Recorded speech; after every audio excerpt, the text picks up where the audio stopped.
Le ministre de l'Hydraulique, de l'Assainissement et de l'Environnement, le colonel Maïzama Abdoulaye, à la rencontre ce jeudi matin des girafes de Kouré, localité située dans le département de Kolo, région de Tillabéri, ce qui est la dernière population d'une espèce jadis répandue sur toute l'Afrique de l'Ouest, est passée de 49 individus en 1996 à plus de 1000 en 2023 grâce aux efforts de conservation consentis par l'État, ses partenaires et les populations locales. Mais compte tenu de la précarité de la situation au regard des tendances actuelles de dégradation de leur habitat, le Niger entend mieux faire par le classement d'une aire protégée, objet de la présente cérémonie de lancement officiel des consultations publiques relatives en présence des gouverneurs de Tillabéri et de Dosso, régions concernées. Poser les jalons de l'initiative, tel est le but visé par la rencontre qui a été saluée par les autorités préfectorales de Kolo et qui a comme partenaire principal le programme des Nations Unies pour l'environnement à travers le projet PROSAP. Le marché des ressources naturelles au plan mondial représente plus de 3 milliards de dollars par an. Et malheureusement, l'Afrique se situe à moins de 1% de ce marché. Pour la simple raison où nous n'avons pas le cadre légal pour nous permettre de faire cette commercialisation. Donc le Niger est en train de prendre un pas important pour s'ouvrir vers le marché international avec un cadre réglementaire qui sera établi et bien encadré. Au nom du programme des Nations Unies pour l'environnement, je dois féliciter le gouvernement du Niger, à la tête duquel donc, nous avons le président du CNSP et son Excellence le Premier ministre,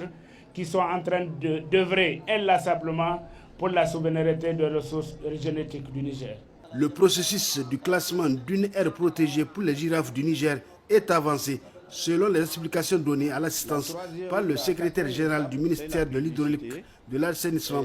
et de l'Environnement, Makadassou Alassane, juste avant que le ministre en charge du domaine ne procède au lancement officiel. Dans le cadre du processus de classement, et ce, conformément aux dispositions du décret 98-295 PRN-MHE, du 29 octobre 1998 déterminant les modalités d'application de la loi 98-07, du 29 avril 1998 portant régime de la chasse et de la protection de la faune, mon département ministériel a mis en place des commissions ad hoc en vue de conduire le dit processus. Ainsi,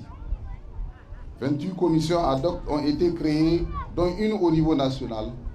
2 au niveau régional, 6 au niveau départemental et 19 au niveau communal.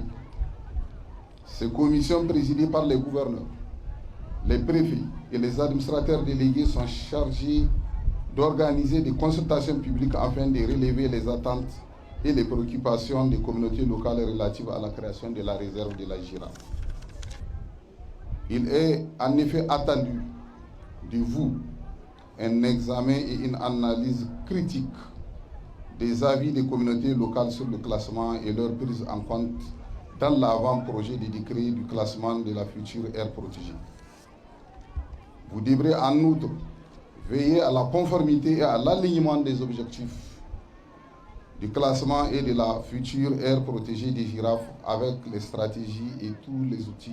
de planification au niveau déconcentré,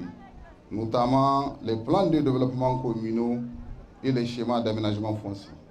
La cérémonie s'est achevée par le décernement par le ministre colonel Maïzama Abdoulaye d'un témoignage officiel de satisfaction au nom des plus hautes autorités aux représentants du programme des Nations Unies pour l'environnement, Bohare Adamou, pour les multiples services rendus à la nation.